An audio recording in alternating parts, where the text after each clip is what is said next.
passer, oindre. Et celui qui subit ce rituel, on l'appelle Massa, Massi, c'est-à-dire celui à qui on fait cela. Les prêtres et les rois étaient oints ou frottés avec de l'huile sacrée ou de l'eau sacrée. Et on disait alors, vous êtes désormais notre prêtre ou notre imam, ou bien vous êtes désormais notre gouverneur. Vous saisissez, c'est comme la cérémonie du couronnement, vous avez la cérémonie de la toge, et maintenant vous avez le rituel de l'onction. C'est ça que ça veut dire, sacré par l'onction. Mais ça y est en grec, traduit en grec, c'est Christos. Christos veut dire sacré par l'onction. Puis, on a supprimé le os. Christos est un peu trop long. Il ne reste plus que Christ. Christ veut dire sacré par l'onction. Celui qui a subi le rituel de l'onction. Les prêtres et les rois étaient sacrés par l'onction. C'est de là que vient le titre de Jésus, que la bénédiction et la paix soient sur lui. Son nom, je le répète, n'était pas Jésus. Son nom était Yeshua, Iso, Isa. Voilà son vrai nom. Lorsqu'il naquit, sa mère ne lui a pas donné le nom de Jésus, parce que le mot Jésus n'existait pas en hébreu. J, la lettre J, n'y était pas. Il est Isus, Iso, Isa, Ishua. Traditionnellement Ishua. Mais les Occidentaux avaient la mauvaise habitude, la manie d'ajouter Jésus là où il n'y avait pas Jésus. Ils étaient atteints de ce qu'on appelle la maladie du J. Ainsi, ils disaient Joseph au lieu de Youssef, Jacob au lieu de Yacoub.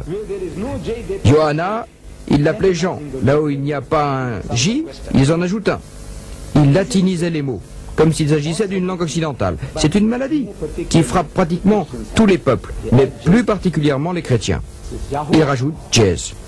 Au lieu de Yahuwah, les témoins de Jéhovah disent Yahuwah. Ils ajoutent un J là où il n'y en a pas. Partout. Ils font du jaywalking en religion.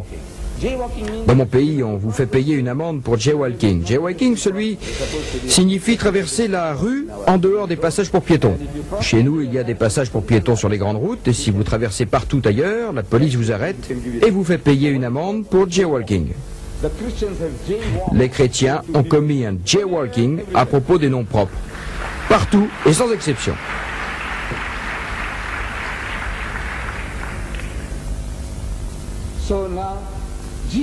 Alors, Jésus-Christ, à son second avènement, nous croyons à sa venue prochaine. Pourquoi faire? L'évangile selon Matthieu nous apprend les raisons de ce second avènement.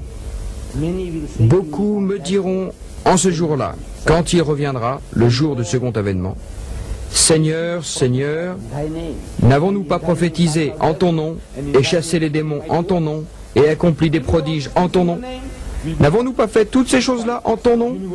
Nous avons construit des hôpitaux, des écoles, des universités, nous avons pris soin du pauvre. N'avons-nous pas fait tout cela en ton nom? Et nous avons chassé les démons, nous avons guéri les malades, les aveugles et les lépreux. Ne l'avons-nous pas fait en ton nom? Jésus dit, et pourtant, à ceux-là, ces hommes, ces gens qui disent, nous avons accompli toutes ces œuvres en ton nom. Seigneur, Seigneur, nous l'avons fait en ton nom. Jésus dit, à ceux-là, je confesserai alors, je ne vous ai jamais connu. Éloignez-vous de moi, vous qui avez agi au mépris de la justice. Déguerpissez, et que je ne vous vois plus.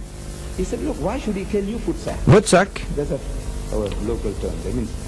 allez-vous-en, ordure, je ne vous ai jamais connu. Je demande aux chrétiens, pourquoi vous dira-t-il votre sac? C'est un mot de notre dialecte qui veut dire allez-vous-en. Pourquoi vous dira-t-il allez-vous-en hors de ma vue, alors que vous avez accompli toutes ces œuvres en son nom? Il ne dira pas aux hindous allez-vous-en votre sac, il ne dira pas aux musulmans allez-vous-en votre sac, il ne dira pas aux juifs allez-vous-en votre sac, mais il le dira aux chrétiens, à ceux qui disent Seigneur, Seigneur. Je voudrais savoir pourquoi. Pourquoi vous dira-t-il votre sac? Dites-le-moi. Je n'ai pas de réponse à donner en public. Pourquoi vous dira-t-il à vous? Non pas aux juifs, ni aux hindous, ni aux musulmans, mais à vous. Ces fidèles, vous qui aurez fait ces miracles. Vous faites tous ces miracles et il vous dira allez-vous-en. Il reviendra donc pour accomplir une certaine tâche. Mais à son second avènement, à supposer qu'on le reconnaisse, qu'il est Jésus au second avènement, et vous allez l'appeler, vous allez crier Jésus-Christ, Jésus-Christ. Moi je dis qu'il ne vous regardera même pas, parce que de sa vie, il n'a jamais entendu le mot Jésus. Il n'a jamais entendu le mot Christ. Parce que ce sont des mots nouveaux que vous avez inventés. Issa, Yeshua. Vous dites Jésus, il ne comprendra pas. Il dira, je ne sais pas qui vous appelez. Ainsi, ils ont traduit le mot Messiah par Christ. Christ, un nom qu'il n'a jamais entendu. Pierre, son premier disciple. Vous savez, avant de s'en aller, il dit, Pierre, fais paître mon troupeau, fais paître mes agneaux, fais paître mes petites brebis. C'est-à-dire, prends soin des autres. Vous êtes le plus âgé, vous êtes le plus mûr, le mieux qualifié pour veiller sur les autres. Pierre, son nom était Simon. Simon Pierre. Vous avez bien entendu? Pierre. Un nom courant parmi les chrétiens. Vous savez, Pierre de sa vie n'a jamais entendu le mot Pierre. Ne le saviez-vous pas? Son nom était Simon. Et Jésus, à un moment donné, vous savez, à cause de son opiniâtreté, il était très opiniâtre, militant, comme les Irlandais. Les Irlandais sont un peuple combatif, un peuple plein de fougue. Alors, il était comme cela parmi ses disciples. Le plus militant. Jésus décrit cette qualité en disant « Simon, tu es Képhas. Et sur cette pierre, je bâtirai mon église. » Képhas, Képhas, en hébreu, veut dire rocher. Tu es comme un rocher, tu es Képhas. Képhas veut dire rocher ou pierre. Les chrétiens l'ont traduit par Pétros. Pétros en grec signifie rocher ou pierre. D'où le nom de Pierre. Pierre n'a jamais entendu le mot Pierre. Croyez-moi, c'est comme cela.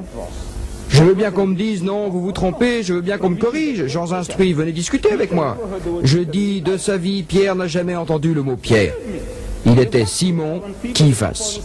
Vous avez traduit Képhos en Pétros.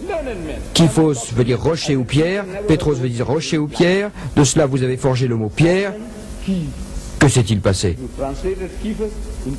C'est une sorte de maladie. Tous les peuples soumis cherchèrent à adapter la phonétique de votre nom à celle des peuples dominateurs. C'est le complexe d'infériorité dont nous souffrons tous. Mon propre peuple, en Afrique du Sud, souffre de la même maladie. Je ne sais rien sur vous ici, vous êtes expatriés, vous êtes tous nouveaux ici. Mais je sais que dans une communauté expatriée, comment se comporte une communauté étrangère à mesure que le temps passe. Nous avons Youssef, eh bien, nous allons l'appeler Jean. Nous avons Fatima, nous allons l'appeler Tima. Ça fait occidental. Vous savez, Tima. Ici, on se dit Fatima, vous savez, c'est la fille de Mohamed. Khadija, c'est Dija. Ibrahim, c'est Ibrahim. Abraham. Non. Ceci est le complexe d'infériorité dont nous souffrons tous. Et les chrétiens n'étaient pas à l'abri de cette maladie. Et cela crée des problèmes. Vous traduisez les noms propres. Saul devient Paul. Voyez-vous, si vous êtes chrétien et vous appelez votre fils Saul, on va penser que vous êtes juif. Mais si vous changez Saul en Paul, on croira que c'est un nom grec ou romain. Vous comprenez? Yeshua sonne comme un nom juif, à 100%. Mais Jésus, vous le dénationalisez. Il est dénationalisé. Christ est dénationalisé. Messiah, c'est encore juif. Massie, c'est encore arabe. Alors, nous disons, écoutez, vous avez perdu un nom, Jésus-Christ. Selon le Coran, il dit, et lorsque Jésus, fils de Marie, dit, ô fils d'Israël, je suis le messager de Dieu auprès de vous. Je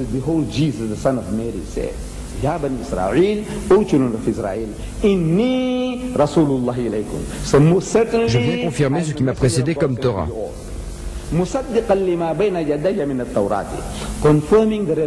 Et annoncer la venue d'un